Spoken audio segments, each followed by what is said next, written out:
We appreciate everybody showing up today. Yes, we do. And so we'll just start with the first question. Good to have you back, Andrew and Julia.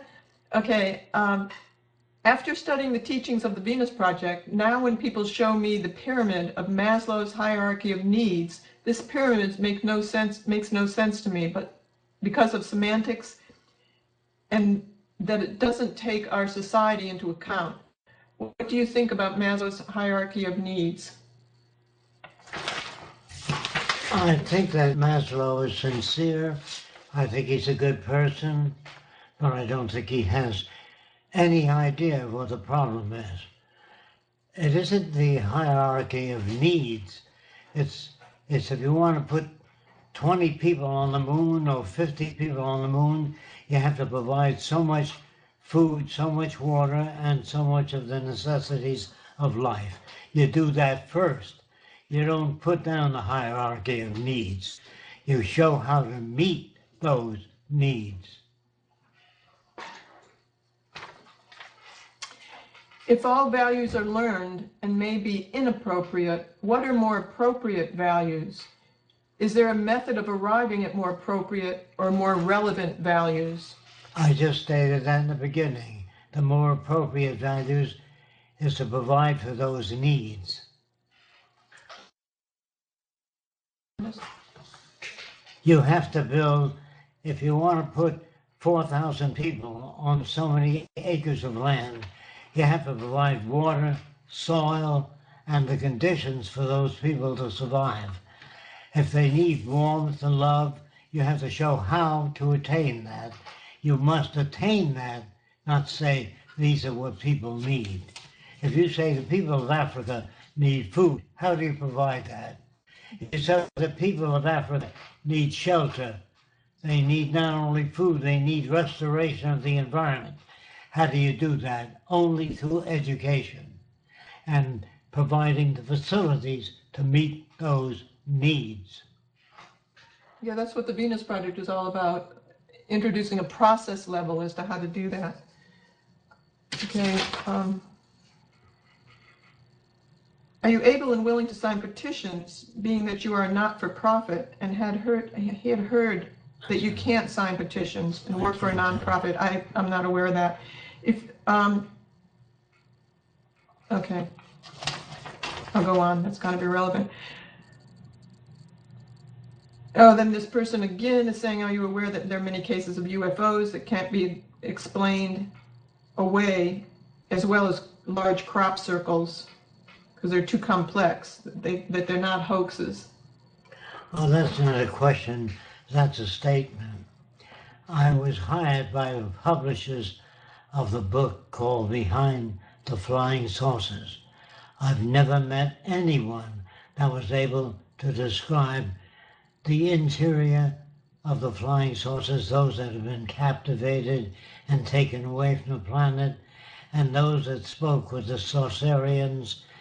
The language is very similar to what happens today. It's projected. It was not based upon scientific facts. I asked them what the interior was like, and they said there were big leather straps on the seats. Well, anyone that can fly millions of years through space does not need thick leather straps in a flying saucer. They don't need blinking lights. That comes from Hollywood. Most of the descriptions are based on Hollywood presentations. All of the features of the Saucerians look alike from previous released photographs.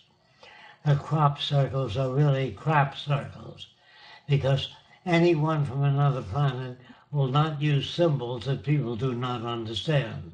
That shows their lack of understanding of the people of the earth. In other words, it's ridiculous. You don't make crop circles. You bring information to the world. If you wish to influence people, you provide a need for cancer, heart disease. You give them answers to problems, then they will listen to you. You don't make crop circles. It's so ridiculous that it's rejected on the basis of its lack of communication. What do you do with delinquents in the time of the transition? You mean people that don't behave in accordance with the Venus Project's proposals? Is that what you mean by delinquents? I'm not sure of what you mean, but if you mean people that are out of touch with reality, we help them back to reality as best we know how. You said the Venus Project only bases things on tests of scientific matter, tested scientific matter. I hear you say many times, I think and I believe. Is that scientific? No, it's not. But it's the only language that I know people are familiar with out there. From a project management perspective, the risks to a project increase as you include more changes. Okay, I'll just go. Are you concerned about trying to change too many things at once? That's why we make films and videotapes. It isn't up to me to do it. The more tapes you got out there, the more information you release to the public. It doesn't require Fresco or Roxanne Meadows changing people. The more devices you have for social change, the greater the change. I wouldn't be too concerned about changing things too quickly. I'm kind of more afraid of not changing things fast enough, it seems. Okay, that's about the end of the questions that we have. I'll check the box here, Andrew, that you have.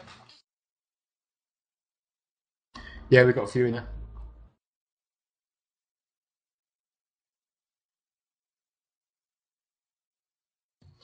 Would you like to see society oriented by the methods founded through behaviorism? No, you have to name specific aspects of behaviorism in order to get conclusions. In other words, if you just words like, are you going to bring up new society with behavioristic principles? You have to name those principles, and I'll tell you what I think of them. I don't know your interpretations of behaviorism. I really don't know. I know different people read it and they understand it in different ways. So in order to become familiar with the language, in order to communicate with other people, they have to have similar interpretations. And are there aspects of behaviorism that you kind of adhere to that you would agree with in your own interpretation?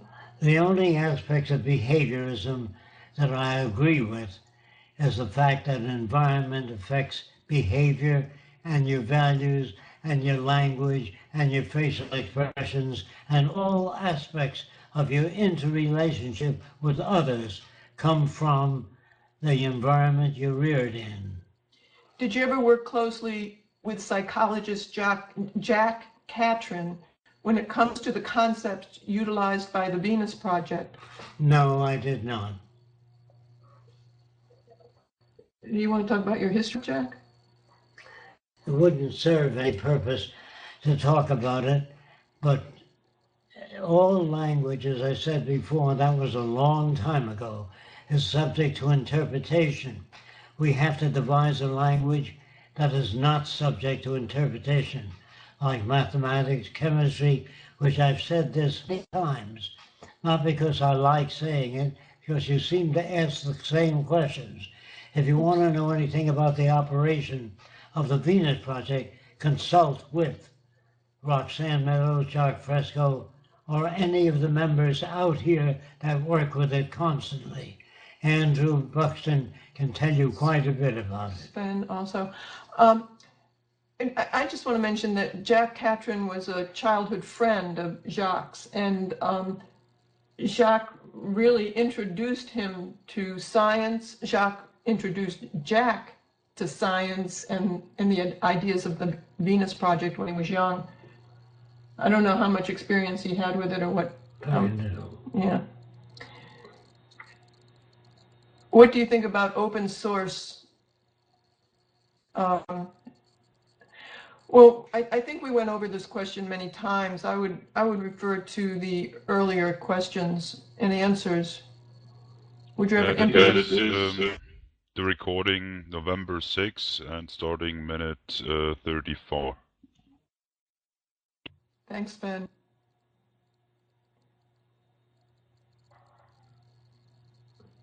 This person's saying he's new to the project. If you were to have a resource-based economy, how would unnecessary material goods such as computers, unnecessary? Okay, yes. Such as computers, televisions, and so on be owned in the society, materials that are not necessarily for life. Does that go on? Yeah, I guess you really should read more about the resource-based economy. All of the equipment which is accessible, again, like the public library. I have to say that again and again. All materials will be like the public library, where you can access books, computers, any kind of referential material, musical instruments, whatever you need is available. It's instead of a lawnmower in every home, there are access centers for lawnmowers. When you're through using it, they're brought back to the access centers or shipped back to the access centers where they're updated to meet the needs of the future. I would imagine that in the distant future, we would stunt grass so it only grows 2 inches high, and so you don't need a lawnmower. In other words, the future of scientific research is to try to do away with as much equipment as possible. This person is saying that he doesn't agree, or she doesn't agree with music or art as being a nothing thing. And the person mentions music and art inspire, they want your comments on these three things. They feel it inspires individuals to do other things. It allows the individual to relax and express and deal with their emotions. Practice for creating other functional pieces later on. Do you agree with these in regards to art and music, or why not? Not at all. I do not agree. I think there are better ways than music. There's direct information which you can apply to people if you want them to learn things. You can play all the music in the world. It doesn't alter behavior, change values, or provide information. It's a mood-setting condition, just like relaxation. If you meditate on your navel, you'll have a good image of the navel and nothing more. If you learn to play chess, it will not improve your brain, it'll improve your chess games only. You might be able to relax, but it doesn't give you the ability or the mental capacity or the tools to deal with problems out there. You know, you have to do a lot of study and work for that. A musician is not able to increase agricultural yield. A musician is not able to plan cities. A musician is not able to plan educational techniques or add to geometry, mathematics. Musicians can provide music. It can entertain people, which means nothing in particular. This person is asking, and I'm not aware of this. This person is asking about a city of knowledge that will be built in Ecuador. I'm not aware of that. I'll have to look that up. Have you heard anything about that? No, I'm not aware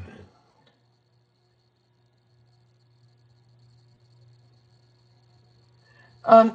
In the Venus Project, wouldn't there be governmentally controlled way of controlling the world population? Have to have a government.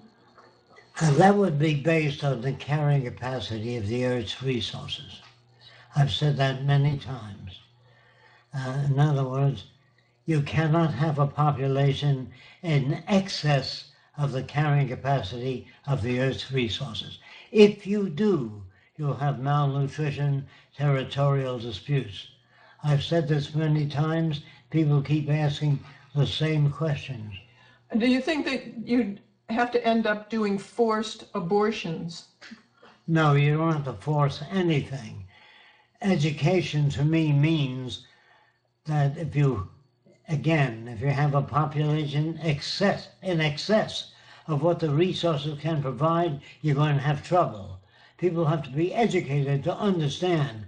You never put 500 passengers in an airliner if its specifications are to carry 150 passengers. It won't get off the ground if you did that. And they don't even do that because they know what the capacity is of aircraft, trains, ships, always. If you have a population on the ship more than that ship can provide, you'll have trouble on the ship. If you take 1,000 passengers, you must take so much water, so much food to take care of those passengers. If you fail to do that, you'll have problems proportionate to the degree of failure to comply with the carrying capacity of the ship. Are you familiar with John Bowlby's attachment theory, I don't know if I pronounced that right, which means establishing a secure base for a child with a parent in order to explore their environment and comfort to prevent any childhood trauma or emotional problems? Do you condone this approach when it comes to parenting? Not necessarily the parents. The parents apparently are not as qualified. The proof is that you send your kids to school because you don't know how to do it. Then you send your kids to high school. Then you send your kids to college to pick up a profession. Parents do not seem able to provide for those needs. They don't know enough about psychology, about human behavior to make that child feel secure. They only know what they've been subjected to, which is a lot of hogwash. Do you have a team of sociologists, psychologists, and behavioral biologists that are working with you? If not, I don't know what this is. Are looking forward to build one. I'm not sure, but do you want to address We that? have a process for educating people, and it has nothing to do with today's methods of education. What we do is inform children how they relate to nature, how nature provides for human need, that soil is not necessarily good. Soil can be enriched, soil can be damaged, soil can be deficient, so you'd have to have agronomists that decide the condition of the soil. And you'd have to provide food that is not necessarily empty of the nutrients needed. You can grow carrots on exhausted soil and it can have a low level of keratin. Eating certain types of foods is not necessarily the answer. The soil also has to be rich. The conditions for growing food have to be appropriate to that need. And humans have to have warmth, love, but I don't like to use those words. They have to live under the conditions that provide for those needs. You cannot just list the needs of people without providing the methods of supplying those needs. And that's what the Venus Project concerns itself with, providing the methods to supply needs that humans have to acquire in order to attain sustainability. Roxanne, can I just say something on that one, please? Yeah, sure. Thanks. Yeah, so the question was, do we have a team of sociologists and psychologists, etc., working with you? We do have a technical database. It's global. You can find this on our website at thevenusproject.com. We've got something around 2,000, 2,100, something like that. Scientists and technicians, engineers, architects, etc. People from the medical fields, all sorts registered on the database. As you know, the projects and the teams that you see now, these are all in early development. We only started them sort of earlier on this year, end of April, and because of that, obviously, we're getting more and more people gradually getting more interested in helping out. So the teams are starting to build up now, and things are starting to sort of progress. There are specific projects at the moment, for example, the Corson project in the software development team that is actually utilising that database. And basically what we do is we contact the relevant people or relevant professions that we need for a specific part of the project. and we asked them, if they'd like to be involved in the project. Once they've sort of said yes, they want to, then that team gets built based on those needs. As and when projects become available, or we projects began, we'll be using that database more and more. So, for example, in the new year, we're looking at starting up the architectural team and the 3D team again. Obviously, they've been put on hold while we were building up the global teams. Those specific projects will be using a lot of the technicians, a lot of the CAD designers and 3D modelers and architects, etc., from our global scientific and technical database. So yes, we do have people sort of working with us on these things, but specifically with psychologists and behavioural biologists, etc., not at the moment. There aren't any projects that really involve those people at this time.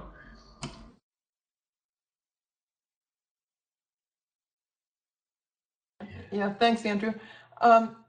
This question, I recently discovered that Peter Joseph and the Venus Project parted some time ago, and the answer to why usually is two things. Peter did not refer to the Venus Project as much as necessary, and Peter didn't bring the necessary financial support to the Venus Project. During the time we were associated with the Zeitgeist movement, we really had very little to no participation in the movement. It was really Peter's movement. We discussed what was going to go on before he started it, but we were really never consulted with anything, and it went off in different directions. And it was, so we we really didn't have much or anything to do with it. No, the parting was not at all because Peter did not bring financial support into the Venus Project. That was not it. Oh, and then he goes on, when I discovered Jacques being covered on. Okay, and then the person is asking about the exemplar 0, what we have, what affiliation we have with them, what we're doing with them. We really don't have any affiliation with them. We met with the head of that group, Sasha, when we were in England for a day, and they had given Jacques an award, 2011 award, for something. You can look that up on the website exemplar0.org, which was very nice. They wanted to have some ceremony in different parts of the world. They were talking about doing that, but it's almost the end of the year, and it was a 2011 award, so I don't think they'll be doing that. We haven't heard from them recently. So they were just trying to honor Jacques' life's work. And that's about it. That's our involvement with them. How many years have you both been working on the Venus Project? I've been working with Jacques for about 35 years. And how long have you been doing it? Jacques' been arriving at it for about a lifetime of work.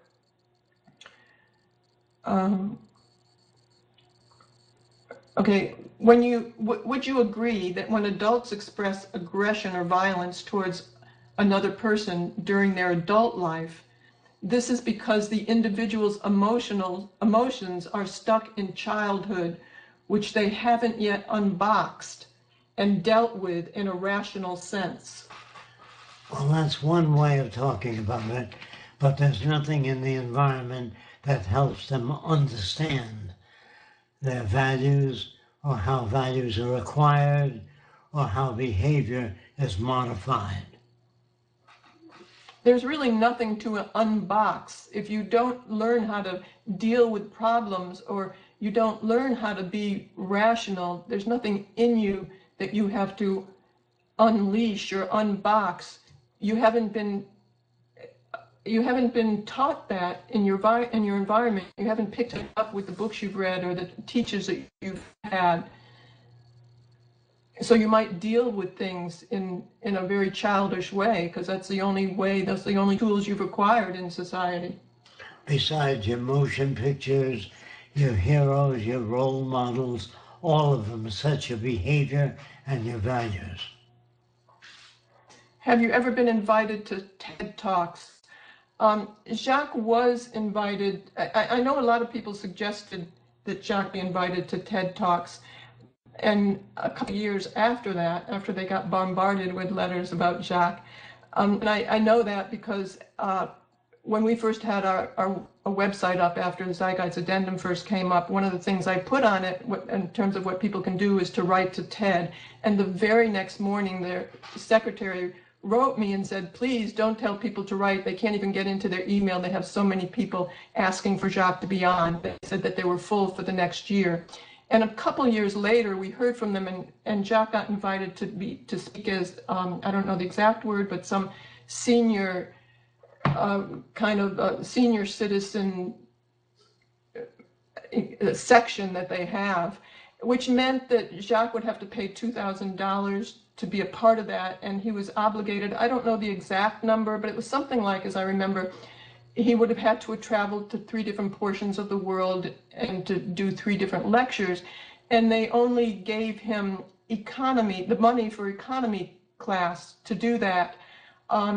Jacques at his age, and I think most seniors, have to travel with their feet up, so he has to go business, which is, a necessity for his health at his age, so there wouldn't be any blood clots.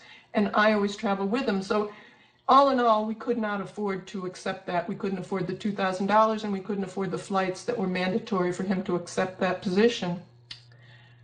That was our experience with TED. Although we did write to them about this contest that they're having this year about the city, and they're supposed to acknowledge that at the end of February, I think February 29th, so I don't know what will happen with that. In the previous week's, next question, in the previous week, someone mentioned the documentary All Watched Over by Machines of Loving Grace. Jacques, oh, that was the film I was looking for again. Jacques, you said you would look it up. You said you would look at it. Give us another week on that, because I watched part of it, and then I wanted Jacques to see that, and I couldn't remember the title. I couldn't get back to it. So I will write that down now, and we will look at that.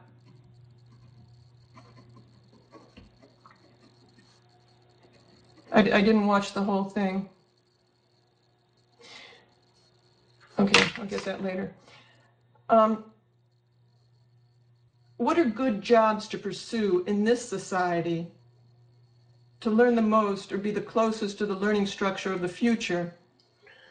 The more knowledge you have in science, meaning biology, sociology, the history of civilization, the more knowledge you have, the more factual knowledge, I should say, the more contributions you can make to a better future for humanity.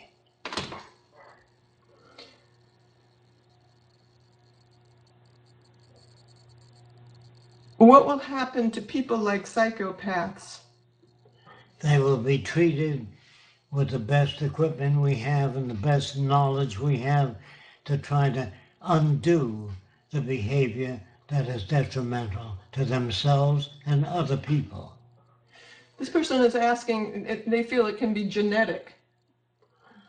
I believe their genes, the only major portion that the genes serve is the shape of the body, propensity towards certain ills, but the genes do not give you a value system. That's acquired by your society. Race prejudice, bigotry, the acquisition of wealth, selfishness is all learned. That is not inborn. The genes contribute very, very little to actual values. That's picked up by society.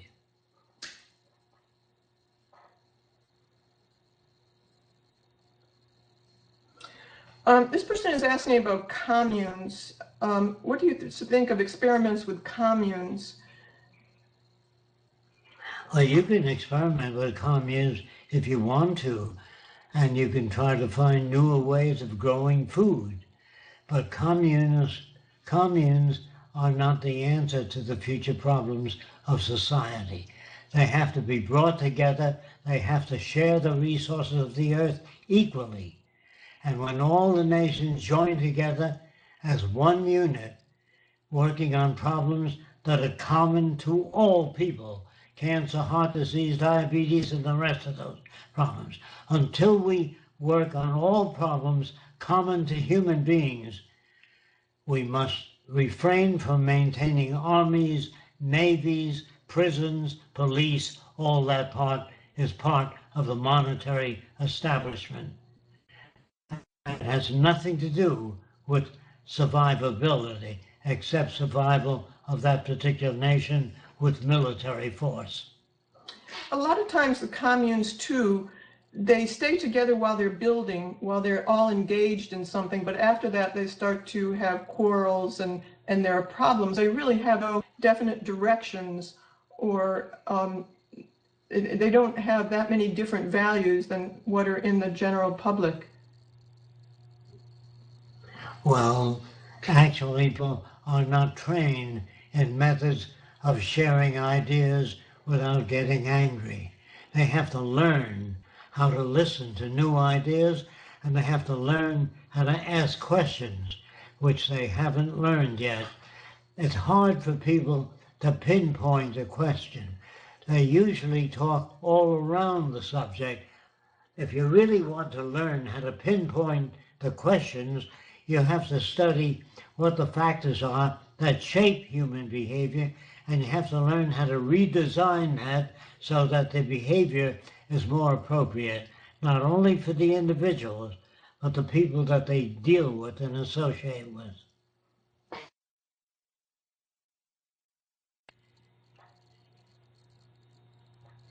This person is asking about what kind of education you would do for kids, but I think there's been a lot mentioned about this in the last questions, and many of the last questions and answers. Maybe you should look through that, unless you want to deal with any of that again. Well, I can repeat that again. The kind of education for the future would depend on the state of human affairs. If there's great scarcity or overpopulation, meaning more people than the resources can provide for, then we have to learn how to live within those systems. If we can devise answers to providing an abundance for all people, the design of the culture will be based upon that. I cannot tell you what people will do. If they engage in nuclear war and make the environment unlivable, there's nothing we can do about it. In other words, it depends on how much damage society inflicts upon people. It isn't up to me. We don't have any control. Roxanne and I, or Joel or Larry, have no control over the environment. So don't put it upon us. We're not in charge. I think Oh, the kind of education for kids would be relevant to how nature and humans interact.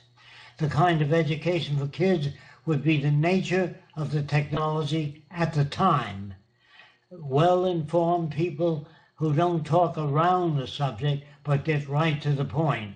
In other words, when I worked for the aircraft industry, they asked me to think up new ideas. I can't do that unless you tell me what your problems are. What are your problems? Then I can think of an idea. In other words, if an airplane goes into a spin and you have difficulty getting out of that spin, you turn your wingtips, just the wingtips, down against the spin. That'll cut the continuation of the spin. In other words, you have to state the problem in order to find a solution. I said the kids will be educated in the relevance of conditions that they live under. In other words, they'll be educated to learn how they interact with nature, with how to interact with one another, and how to have different values without getting angry at the next person. They will learn the methods of science and learn how to apply them to human relations and the environment. They will learn that if you destroy the environment, you destroy life. You must take care of the environment that supports life. Do you have any specific methods when rehabilitating a violent offender in society during the transition? For example, do you support some of the methods utilized by psychoanalysis? No, I do not. I believe that if you want people to learn how to behave in the most useful manner and constructive manner. You have to specifically take the culture and redesign it. It's the culture itself that produces aberrant behavior. And if we don't redesign the culture and the value systems that are dominant in today's world, you'll have the same problems over and over again. We have to change the way we operate to a resource-based economy. Do you think we have enough time to react against global warming? That depends on how much work people do to try to change their fellow human beings. If you do nothing, nothing will happen. If you go to work on people showing them the advantages of a resource-based economy, that would be very significant in helping to change people. This person's asking about what about the idea of developing a game to introduce the concepts of a resource-based economy. Do you want to talk about this at all, Andrew? Yeah, sure. If you look at the Venus Project's website, let me just get you the link 1 sec.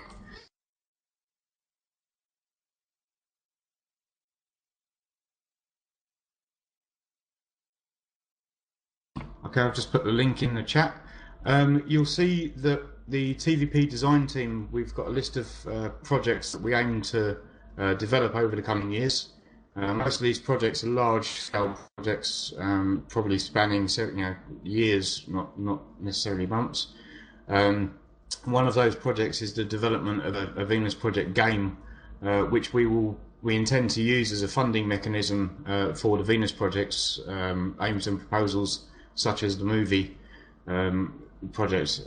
The difficulty we've got with that is that obviously many people play games and many people want to participate and help out on developing a TVP game.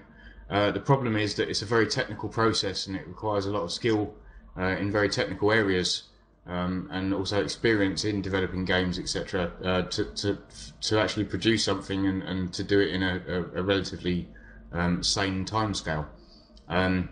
So at the moment we're actually looking for specific experienced game developers, game artists, 3D modelers, etc., to begin work on developing these things. You'll probably find that the game project itself will come at a later date after we've started doing some of the 3D modeling, because the first project we're going to be doing in January or February, depending on how quickly I can get freed up on some of these other projects, is to develop the architectural team and start getting some of Jacques' designs developed into working sort of preliminary drawings, if you like. Those drawings will then go to the 3D teams, which I'll be heading up, and we'll be developing the 3D models and the 3D visualizations, etc., for use in a computer game and also in a simulation, which will be combined with our Corsen project from the software development team, which will be a kind of RBE simulation of what a city would be like, how the city would function, how energy would be harvested and distributed in the city, etc., etc. So there is a lot of stuff going on in the background there to getting these teams up and running. As you can imagine, they're big projects, and normally you'd have teams. You would have large companies working on these with full-time staff, paid staff, which means that you've got people working full-time on them. Unfortunately, we're working with volunteers that are putting in whatever hours they can in their spare time, which obviously we're hugely grateful for. But it does limit the amount of work that we can actually get done, unfortunately, in this monetary system that we're in. So the short answer is yes, we are working towards developing all of these things. It's really down to the amount of contribution we get and the amount of experienced people that we have available to us to do those projects. Thanks, Andrew. Next question, can you elaborate on what happened in regard to Peter Joseph's contacts with Ridley Scott and his idea to deliver a package could move amongst the higher-ups, that could go to the higher-ups of Hollywood? I couldn't tell you. I heard him mention it a couple of times, but I have no idea what happened. If anything, I don't think anything happened.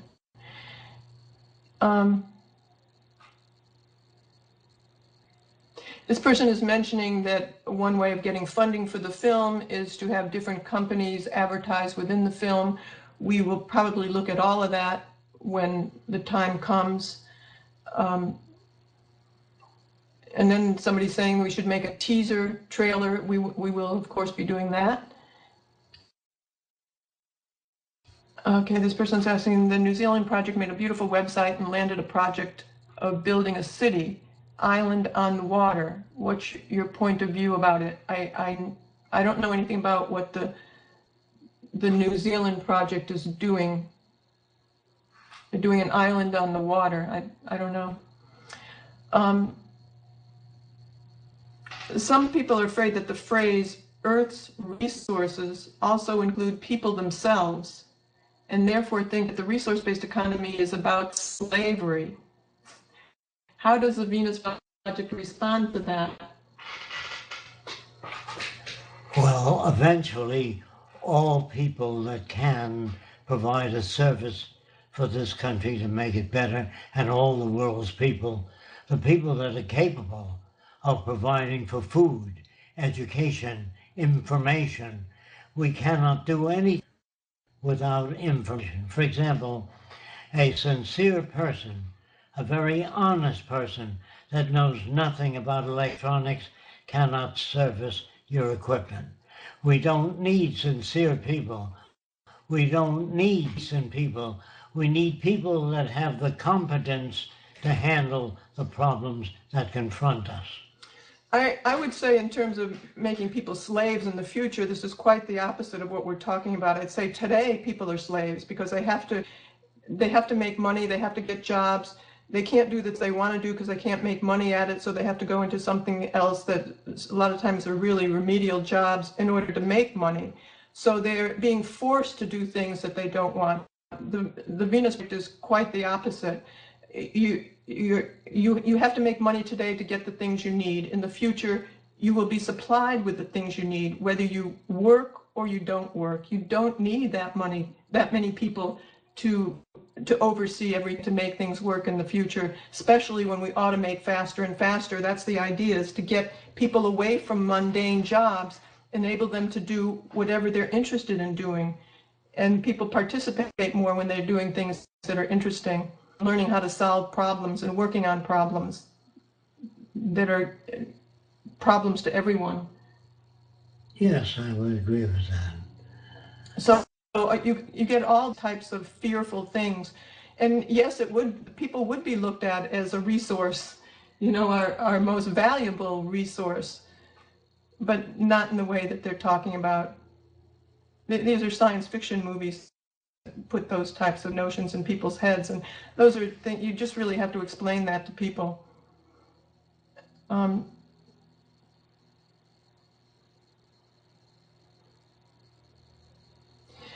Since most psychological ill health would theoretically be minimized in the resource-based economy, would you see psychologists playing in the operation of a resource-based economy? For example, would they act as consultants, construction engineers when building physical environment or social life? Oh, You can just answer that. I don't need to go on. Go ahead. that will be phased out. Psychology will be phased out, and the study of behavioral science would take its place. The conditions that shape behavior and the conditions necessary to undo aberrant behavior that is not useful for people. Most psychiatry would be phased out, except neurology would be strengthened and the behavioral sciences would be strengthened rather than speculative opinion about different causes of human behavior.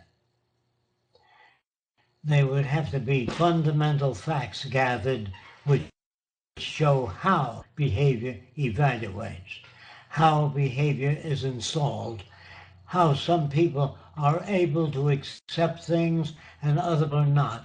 We study the mechanisms involved in human behavior, and we provide people the tools for solving problems.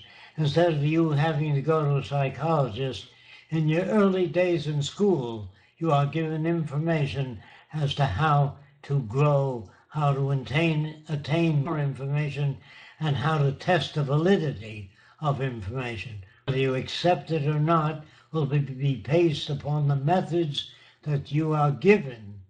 In other words, I've said this again many times, to be an engineer, you have to go to an engineering environment. To be an agronomist, you have to go to an agronomy environment, or plant physiologist. In other words, you have to study the subject in order to work at the subject. But there are many people with good intentions that do no studying at all, that mean well, but have nothing really to add to society to make it work better. Okay, my little brother only plays video games. I don't know any method to take him out of that. It isn't your little brother. It's the whole of society that's loused up. We have to redesign the culture, which includes methods of changing his behavior.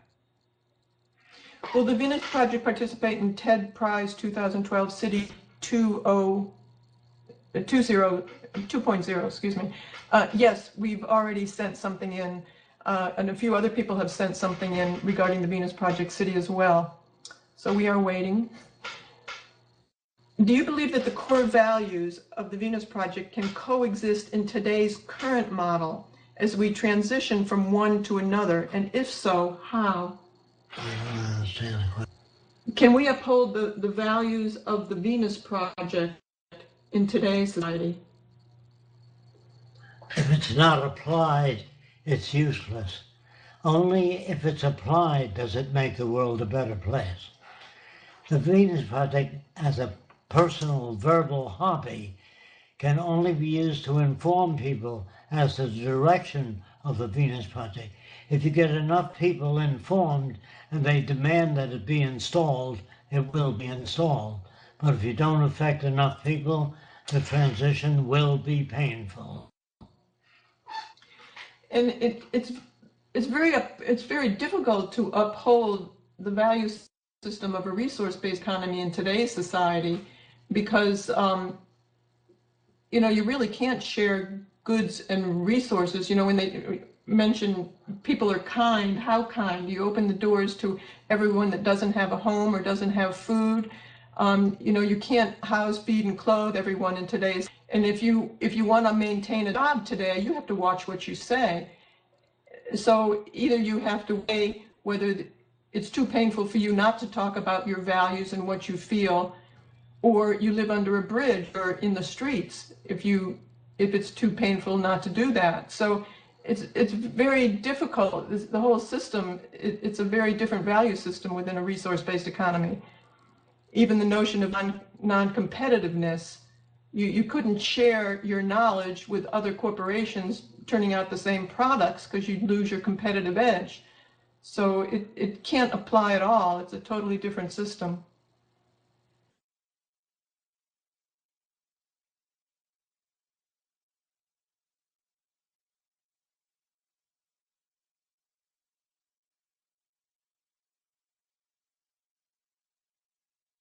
Okay, it seems to me that humans projecting values into the future in the same way as they project into the past. Please give examples of mental tools and processes which you use to envision the future. Well, the first thing you have to ask is what kind of world do you want? What kind of behavior in humans would be optimal for the benefit of everybody? You have to arrive at what it is you believe you want. Then you have to design the methodology for attaining what you want. If you don't do that, you cannot attain it. If you insist that people become sane, nothing will happen unless you provide the methods for improving sane behavior and redefine your terms. The methods of today's value systems have very little to offer. What's the next? It's often hard to talk about the basis of the Venus Project. Do you have tips for us? Read the book, The Best That Money Can Buy. Read the books recommended on the book list on the website. In other words, you can get our website. It's www.thevenusproject.com. After you look at our website and read some of the books we recommend that you read, you will have more tools to talk about it and think about it. This question is from the same person who asked about music.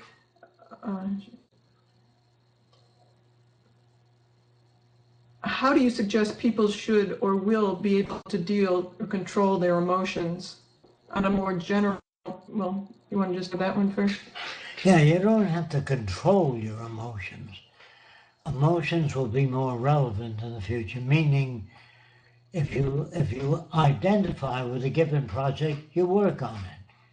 If you don't identify with it, you explain the limitations of the project. In other words, there are people in America today and other countries that believe in torturing people.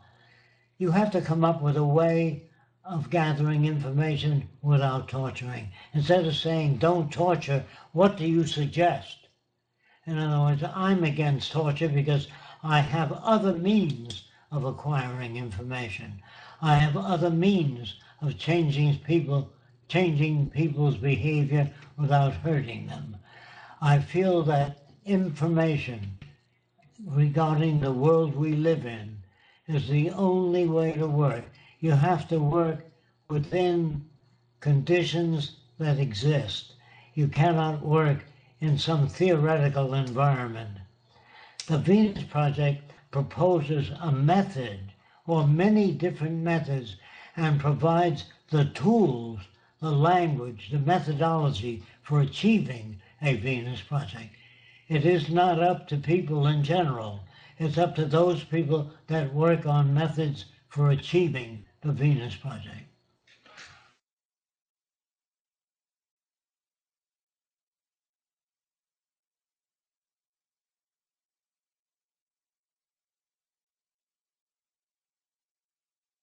Okay, Aman. I don't know what you mean by emotions.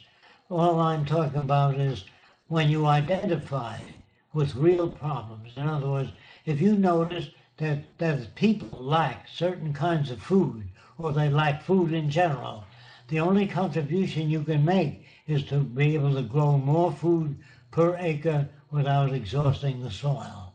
You have to come up with solutions, not feeling, oh my God, the world is a terrible place. What do you suggest? When a person says there's a lot of corruption in business, what do you suggest to eliminate it? If you have nothing to suggest, then you can offer nothing to society. You have to develop methods of overcoming problems, not merely talk about the problem.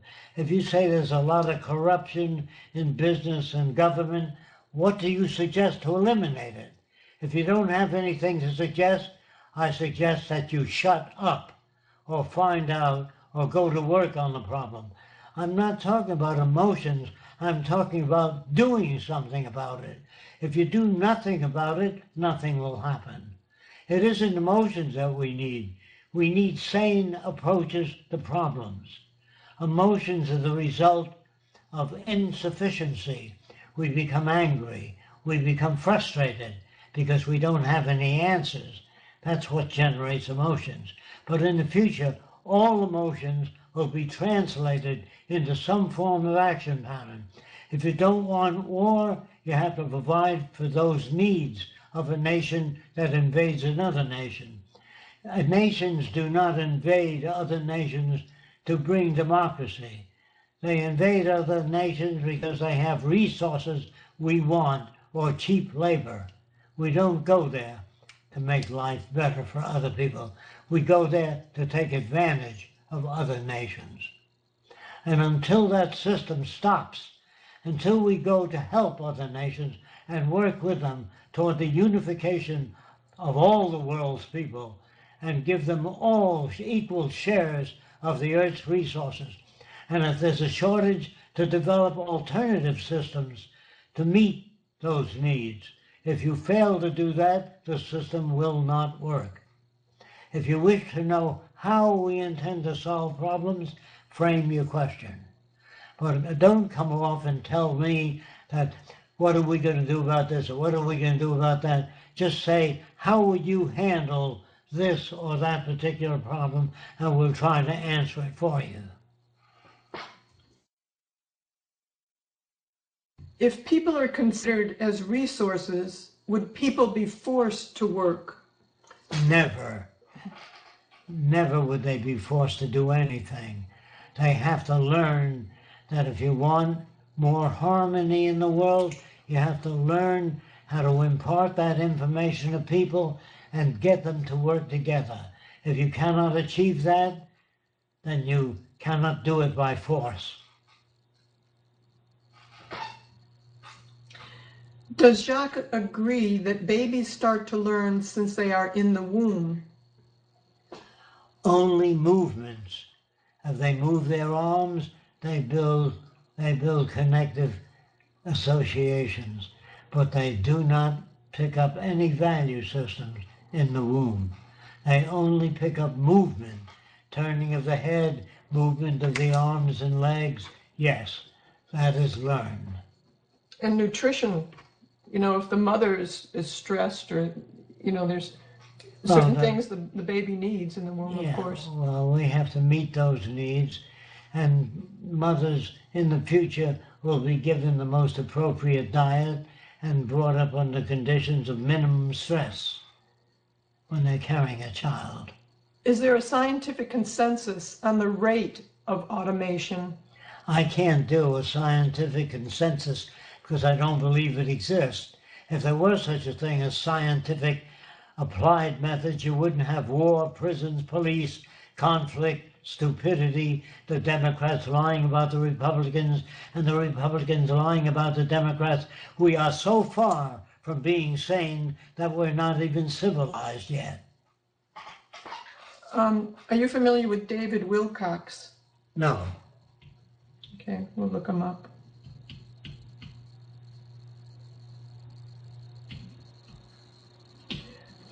Okay.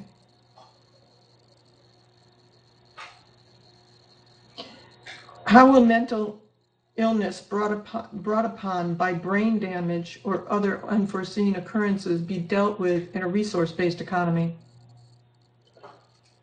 Well, there would only be neurology, the study of the nervous system, how the brain works, and how the brain, if damaged, can be repaired.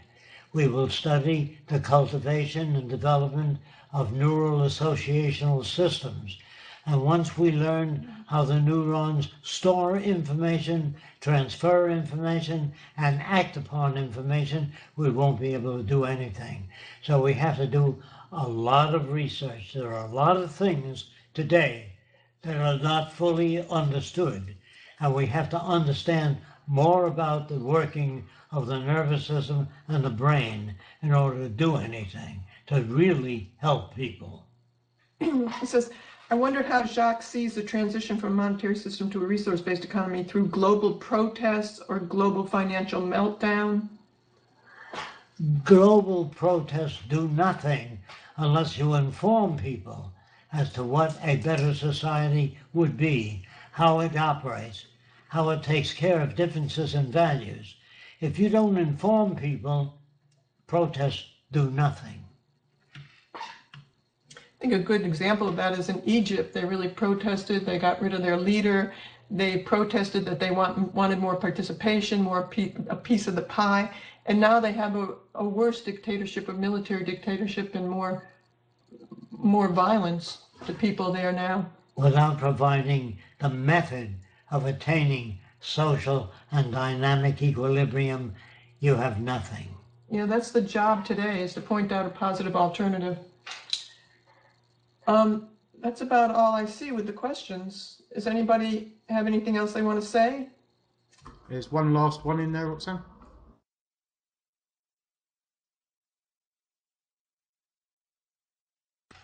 How do you deal with different people's values? how do you make them change to the values of the Venus Project recommends? The If values. you accept the Venus Project, try to impart to other people what made you change. In other words, show them more about methods of arriving at decisions rather than making decisions.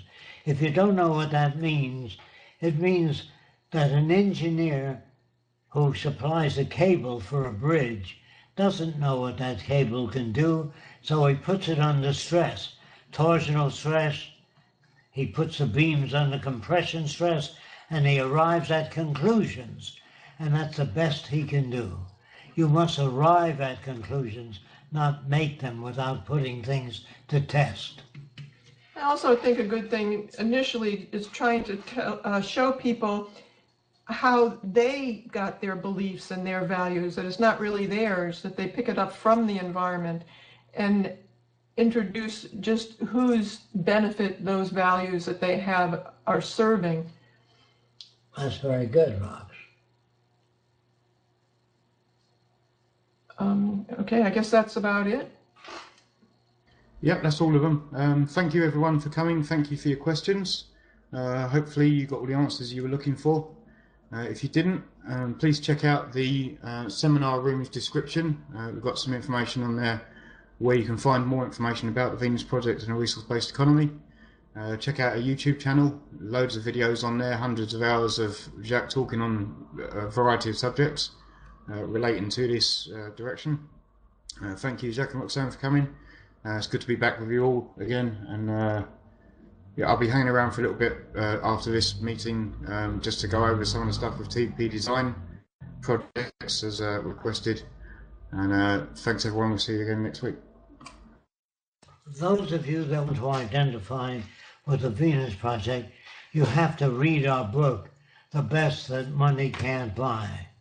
You have to look at our tapes, but if you go around asking the same questions over again, those are called loops. They don't go anywhere. If you want to know what going somewhere means, you have to look into the Venus Project before you ask questions. Look at our website, learn more about it, then ask questions. Most people do not know how to ask questions. They make all kinds of statements. If you read about the Venus Project and then you ask questions pinpointing aspects of the Venus Project, you will learn more about it. Thanks, Jacques. Okay, thanks everyone. Yes, thank you for the opportunity to attempt to answer your questions.